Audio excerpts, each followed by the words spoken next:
jarang melihat keajaiban, karena ucapan kita itu belum selaras dengan hati kita. Nggak yakin-yakin amat sama Allah. Sering bilang la haula wala quwata illa billah, tapi kita masih yakin ada kekuatan lain yang mempengaruhi hidup kita. Padahal kata Nabi kepada Ibnu Abbas, kalau semua orang berkumpul dan ingin menolong kamu, mereka tidak dapat menolong kamu kecuali dengan seizin Allah. Kalau mereka semua berkumpul ingin mencelakai kamu, mereka tidak bisa mencelakai kamu kecuali dengan ketetapan Allah. Allah, Allah, Allah, di tangannya lah segala kebaikan, di tangannya lah segala kerajaan. Tabarakalladzi biyadihil mulk wa huwa ala kulli syai'in qadir. Percaya enggak kita dengan ayat itu? Jawab dengan hati kita masing-masing. Kalau kita percaya, baru terjadi keajaiban dalam hati kita.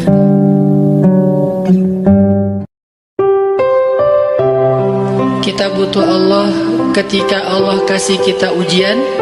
Bahkan tetap kita butuh Allah ketika Allah kasih kita nikmat.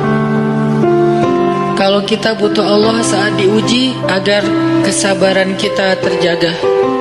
Karena orang yang tidak dibersamai oleh Allah Subhanahu wa Ta'ala, ketika dia sedang diuji, maka dia akan mudah untuk berkeluh kesah, bahkan berputus asa. Kebersamaan Allah kepada dia saat dia diuji itu adalah Allah Subhanahu wa Ta'ala menghibur hatinya. Allah Subhanahu wa Ta'ala menenangkan hatinya.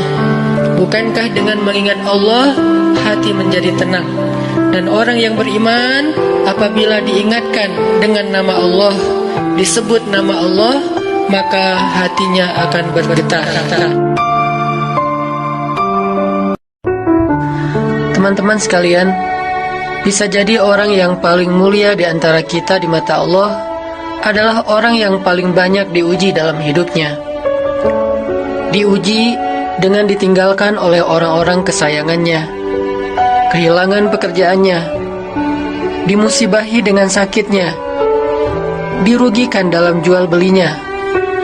Maka jangan bersedih. Ketika itu terjadi dalam kehidupan kita, berarti Allah sedang ngasih kita kesempatan untuk ngerasain pahit getirnya kehidupan kekasih-kekasih Allah. Pahit getir kehidupan Asiyah istri Fir'aun.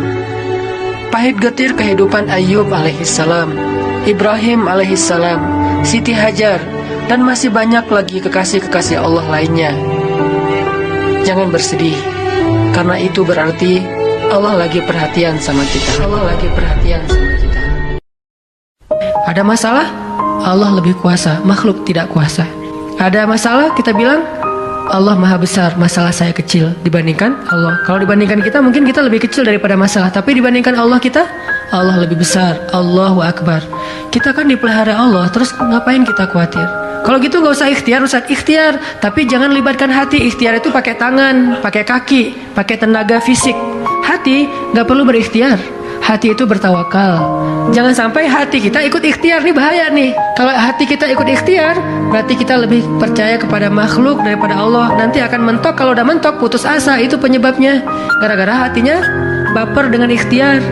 Ketika jalan-jalan ikhtiar itu tertutup, hati kita jadi give up. Sedangkan kalau hati kita nggak ikhtiar, dia cuma tawakal, jalan tertutup, dia masih bilang Allah maha kuasa, ala kulli syai'in qadir. Segala sesuatu Allah maha bisa, nggak mungkin nggak bisa.